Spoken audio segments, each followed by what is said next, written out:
Assalamualaikum warahmatullahi wabarakatuh. Nama saya Dia Solihatin. Di video kali ini saya akan menjelaskan beberapa poin tentang pemahaman klasik hadis klasik. Jadi hadis klasik pada periode klasik ini pembentukan wajah awal metode pemahaman hadis. Usaha ini merupakan rintisan yang dimulai dari lahirnya penilaian adanya pertentangan atau kontradiksi suatu hadis dengan hadis lain dan upaya pemecahan beberapa hadis yang dipandang sulit untuk dipahami. Maka dengan sebab itu lahirlah pada periode awal ini beberapa kitab hadis, baik syarah ataupun upaya penjelasan makna secara ringkas tentang hal itu. Dan adapun pembagiannya yaitu ada pertama klasifikasi metode pemahaman hadis. Penggunaan metode pada periode ini memang tidak secara tersirat diungkapkan secara khusus, akan tetapi usaha yang dilakukan ulama pada periode ini menunjukkan eksistensi cabang-cabang ilmu hadis, ilmu mukhtalif al-hadis, ilmu gharib al-hadis, ilmu nasikh mansukh, serta cabang ilmu yang berkonsentrasi pada pemberian penjelasan pada matan. Kemudian perkembangan pada masa klasik pula didongkrak dengan alat adanya sejumlah ulama yang berkontribusi menelurkan hasil pemilikannya dalam kajian pemahaman hadis yang langsung diterapkan dalam kitabnya. Dalam perkembangan periode klasik ini setidaknya ada beberapa ulama besar yang ikut berkontribusi, yaitu yang pertama ulama Al-Syafi'i dengan karyanya Ikhtilaf al-Hadis. Dalam karyanya ini ia mengembangkan pemahaman hadis berbasis aspek kontradiktif dalam hadis, yaitu Ibnu Hibban dengan karyanya Al-Musnad As-Sahih ala Taqsim wal Anwa' min ghair wujud qad fi sanadiha wala tubut jarhu fi naqiliha, yang lebih populer disebut Sahih Al-Hibban, Sahih Ibnu Hibban. Ia membagi dalam kitabnya bentuk perintah, larangan, dan beberapa petunjuk yang diberikan Nabi dalam merespon beberapa peristiwa. Untuk ulama yang kedua yaitu Ibnu Qutaibah dengan karyanya Takwil Mukhtalaf al-Hadis. Ia memaparkan penyelesaian dalam memahami hadis yang saling bertentangan sehingga dapat pemahaman yang sesuai dengan kandungan yang sebenarnya dari pesan Nabi. Kemudian imam yang keempat yaitu ulama An-Nawawi dengan karyanya Al-Minhaj fi Syarhi Sahih Muslim bin Al-Hajjaj, atau yang lebih populer disebut Sahih Muslim bi Syarhi An-Nawawi. Kemudian yang kelima yaitu ulama Al-Qarafi, yaitu dengan karyanya kitab Al-Furuq Anwar Al-Buruq fi Anwa' Al-Furuq dan Al-Ahkam fi Al-Fatwa min Al-Ahkam wa Tasarrufat Al-Qadi wal Imam. Kemudian yang keenam yaitu ulama Ibnu Hajar Al-Asqalani dengan karyanya Fathul Bar bi Syarhi Sahih Bukhari. Kemudian yang terakhir yaitu Badr ad-Din Al-Aini dengan karyanya Umdah Al-Qari Syarah Sahih Al-Bukhari. Kriteria pemilihan tokoh dan alasan pembandingannya yaitu sesuai dengan yang pertama, metode yang dikembangkan ulama tersebut, dan yang kedua, kitab syarah yang diciptakannya, dan yang ketiga, pembatasan dan pembagian tertentu untuk memudahkan memahami hadis Nabi, dan yang terakhir, basis pemahaman yang dikembangkan. Dan sementara alasan untuk pemilihan tokoh tersebut yaitu contoh pemilihan dari Asy-Syafi'i dan Ibnu Qutaibah didasarkan kepada basis pemahaman yang dikembangkan keduanya merujuk kepada pemahaman berbasis mukhtalif al-hadis dan metode paling awal dalam pemahaman hadis.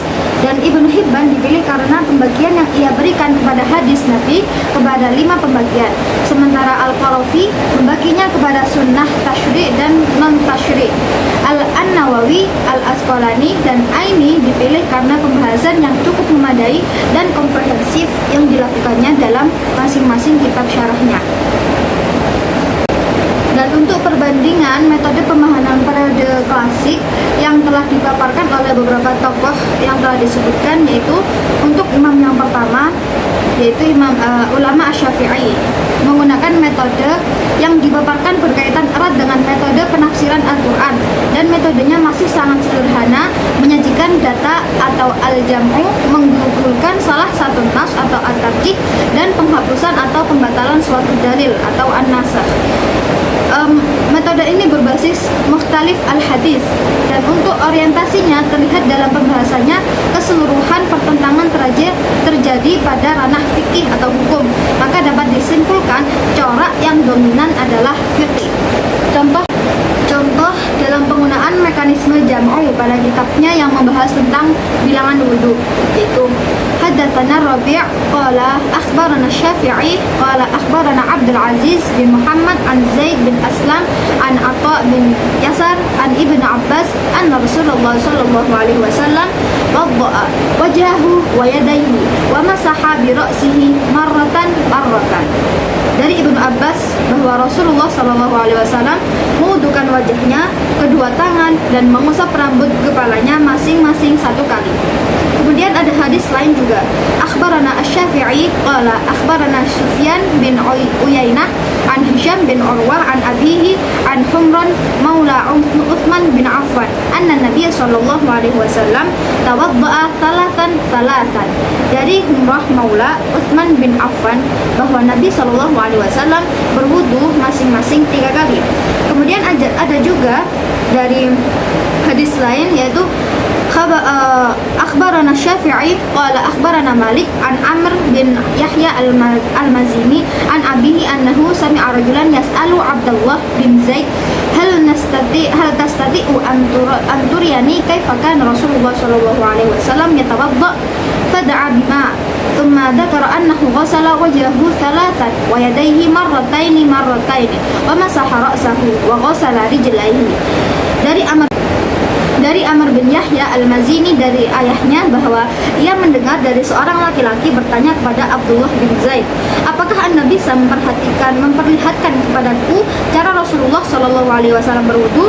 Kemudian Abdullah minta dibawakan air wudu. Lalu dia menyebutkan bahwa Nabi Shallallahu Alaihi Wasallam membasuh wajahnya 3 kali, kedua tangannya masing-masing 2 kali, dan mengusap kepala dan membasuh kedua kakinya masing-masing 1 kali. Imam Syafi'i memberikan klarifikasi atas perbedaan yang hadir dari hadis-hadis tersebut dengan menyebutkan bahwa perbedaan yang hadir pada masalah ini bukanlah hal yang berbeda secara mutlak, akan tetapi perbedaannya ini hanya dari pengerjaannya yang menunjukkan suatu kebolehan dan pilihan, bukan berbeda dalam masalah halal dan haram, perintah dan larangan.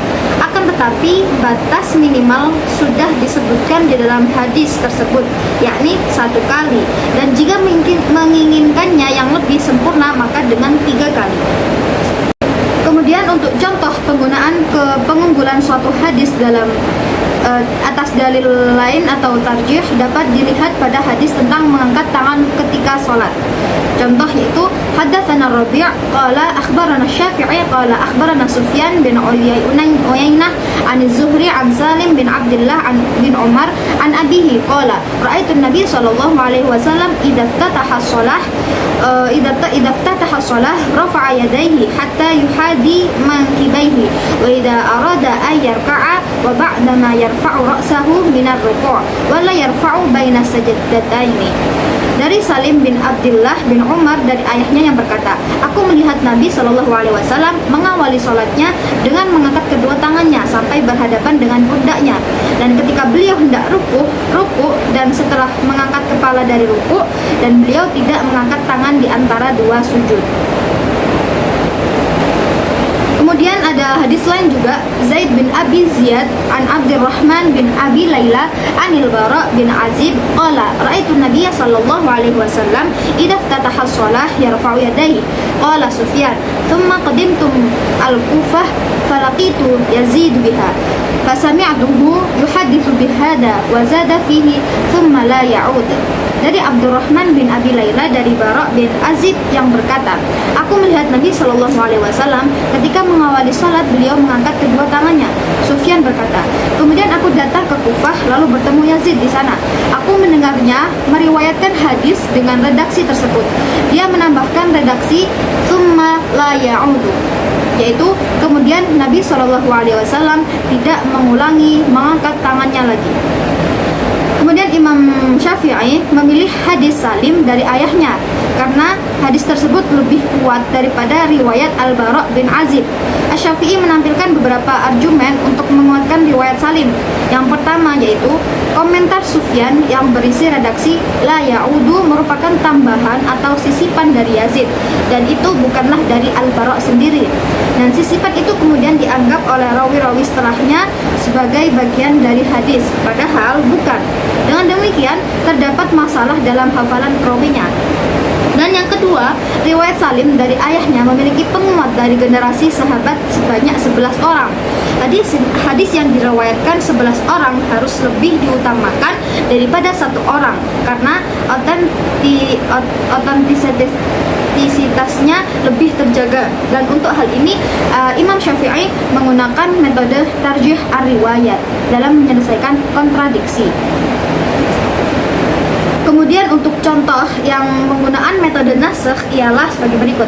An Abi Ubaid qala syahidul Id ma'a Ali bin Abi Thalib fabada'a bisalah qabla al-khutbah wa qala inna Rasulullah sallallahu alaihi wasallam nahana an na'kula min luhumi nusukina ba'da thalath. Dari Abu Ubaid yang berkata, aku menghadiri salat Id bersama Ali bin Abi Thalib.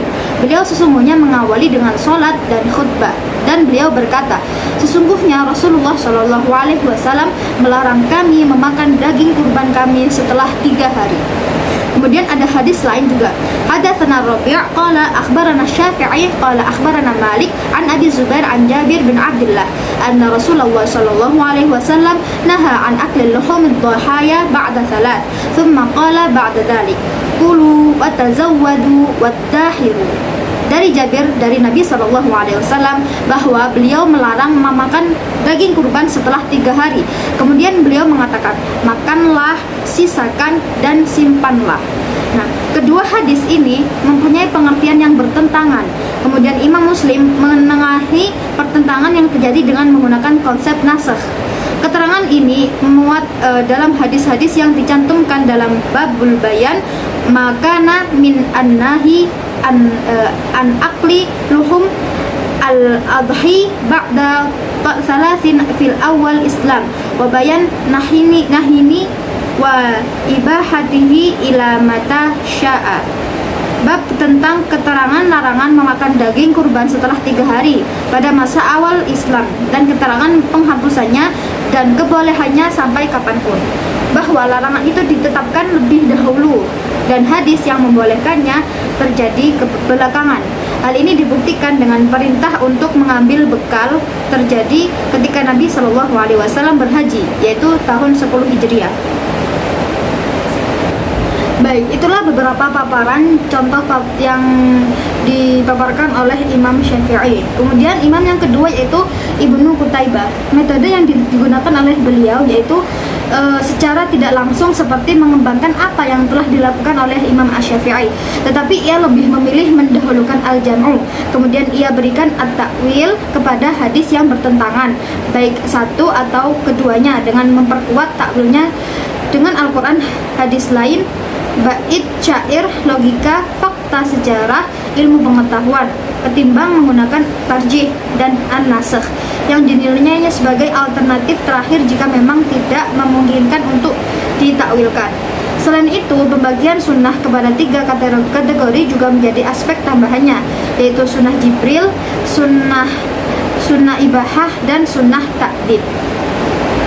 Dan Imam Ibnu Qutaibah ini menggunakan basis mukhtalif al-hadis, yaitu orientasinya meski cara fikih masih mendominasi pada karyanya, akan tetapi pembahasan pada pokok bahasan lain juga ada dalam kitabnya, sehingga bisa dikatakan dominasi fikih agak sedikit bergeser ke ranah pembahasan lain, semisal mengkritis akidah pada beberapa aliran kalam. Kemudian imam yang ketiga yaitu Ibnu Hibban. Metode yang digunakan yaitu tidak biasa ditemukan dalam karya ulama ini, karena bentuk kitabnya yang seperti kitab induk hadis, tetapi pembagian yang dilakukannya dengan cara memetakan kategorisasi perintah, larangan, pilihan, dan kebolehan. Beliau menggunakan basis pengkategorian sifat hadis Nabi, dan untuk orientasinya lebih ke fikih. Dalam pembagiannya yang mayoritas membahas tentang masalah hukum, mulai dari hadis yang menunjukkan 1 hukum hingga 3 hukum dalam nawa'. tertentu. Kemudian imam yang keempat yaitu An-Nawawi.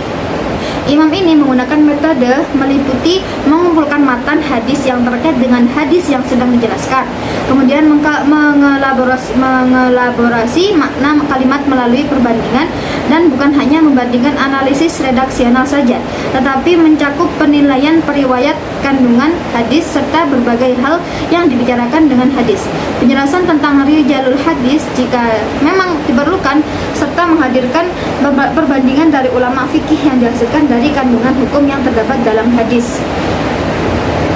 Beliau menggunakan basis penelitian perbandingan fikih dan orientasinya penjelasannya yang berkisar tentang masalah fikih dan perbandingan pendapat baik fikih atau lainnya. Kemudian imam yang selanjutnya yaitu ulama Imam Al-Qarafi. Metode yang digunakan adalah membagi sunnah Nabi menjadi dua, yaitu tasyri' umum dan tasyri' khusus. Sedangkan ulama lain ada yang menyebutkan dengan sunnah tasyri' dan non tasyri'. Dalam hal ini ia mengelompokkan ke dalam tiga kategori: kehakiman al-qadha, keagamaan yaitu al-fatwa, dan politik yaitu al-imamah. Beliau menggunakan basis pemilahan posisi Nabi, dan orientasinya mulai ada pengelompokan makna sunnah yang mengandung fikih atau hukum dan yang tidak ada. Kemudian imam selanjutnya yaitu Ibnu Hajar Al-Asqalani. Metode yang cukup lengkap disajikan dalam kitab syarahnya dengan meliputi aspek bahasa mulai dari etimologis dan terminologis, istilah tertentu, menerangkan makna majas dan hakiki, memperhatikan aspek sejarah, merujuk pada sejumlah referensi, menampilkan perdebatan akademik baik teologis, fikih maupun ahli hadis lain. Dan juga beliau memberikan penjelasan dengan menautkan multidisiplin ilmu yang berkaitan. Dan beliau menggunakan basis penelitian komprehensif. Orientasi mulai berkembang meski masih didominasi fikih, akan tetapi pembahasan dilengkapi dengan aspek di luar fikih pula.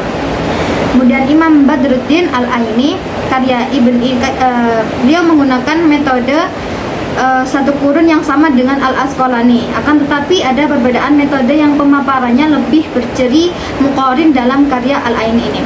Metode yang digunakan dalam mensyarahkan hadisnya meliputi menjelaskan tema yang dibahas, memaparkan sanad dan seluruh nama rijalul hadis, kemudian menjelaskan hadis bahasa, menjelaskan kaidah bahasa dalam kata dan kalimat dilengkapi balaghahnya, kemudian menjelaskan syurat tahammul wal a'da, dan menjelaskan cara baca rawi, dan menjelaskan membandingkan pendapat-pendapat serta hal-hal yang dibicarakan dalam hadis baik dengan Quran, hadis, ulama lain, serta dilengkapi pendapat pula.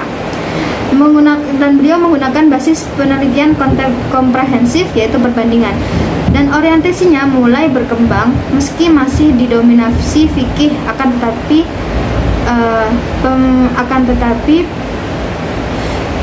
pembahasan dilengkapi dengan aspek di luar fikih pula.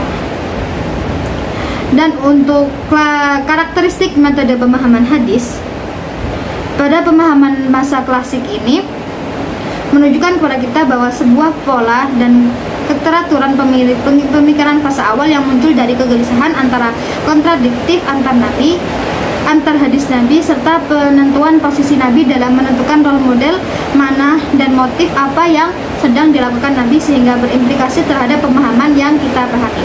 Karakteristik pada masa klasik ini bisa dicirikan dengan kentalnya pemahaman yang berdasarkan dalil-dalil nakli yang bercorak fikih. Meski tidak secara keseluruhan isi pembahasan bercorak ini, tetapi agak ke fikih dalam dunia hadis telah mendominasi dari awal. Periwayatan dan pengkodifikasian yang menyebabkan awal perumusan metode dan pendekatan masih berputar pada masalah hukum dan legitimasi hukum. Pada masa ini, upaya penjelasan yang dilakukan cenderung menyesuaikan kepada tema-tema pada kitab induknya. Hal ini dapat dilihat dari penjelasan atau pensyarahan terhadap kitab induk hadis, yaitu khususnya yakni Kutubus Sittah, yang memang tidak jauh berbeda dengan tema yang telah dirumuskan dalam kitab induknya. Dan upaya pemaparan yang dilakukan masih merujuk ke dalam bentuk asli dari tema-tema yang telah disajikan kitab induknya, sehingga dalam penentuan tema kurang menjadi konsentrasi dalam pensyarahnya. Dan pada fase klasik ini terhadap kitab induk, bentuk Pensyarahan pada fase ini setidaknya merujuk pada 3 metode penjabaran, yakni tahlili, ijmali, dan muqarrir. Pendekatan yang digunakan pada fase ini masih menggunakan pendekatan yang cukup sederhana, mengingat ilmu pengetahuan yang belum berkembang sedemikian rupa sehingga pendekatan yang dominan pada ranah kebahasaan dan historisitas sebuah hadis. Kemudian model pembacaan fase klasik mulai pula bertujuan guna mencari dan menghasilkan the original meaning yang dimaksud dalam hadis. Dan dalam pencarian meaning, pendekatan bahasa dan sejarah menjadi hal yang krusial karena pensyarahan agak untuk mengkonfirmasi makna yang dimaksud oleh Rasul dalam hadisnya. Dan pada fase ini kental akan penafsiran bil ma'thur dan sedikit dibumbui dengan penafsiran bil ra'yi juga. Pemahaman sunnah yang diusung pada masa ini cenderung tekstual atau bayani. Memang terlihat lebih praktis untuk tidak mengatakan pragmatis dan siap pakai dalam menjawab problema sehari-hari. Baik, saya rasa cukup pemaparan dari saya. Terima kasih. Mohon maaf apabila ada kesalahan kata. Wassalamualaikum warahmatullahi wabarakatuh.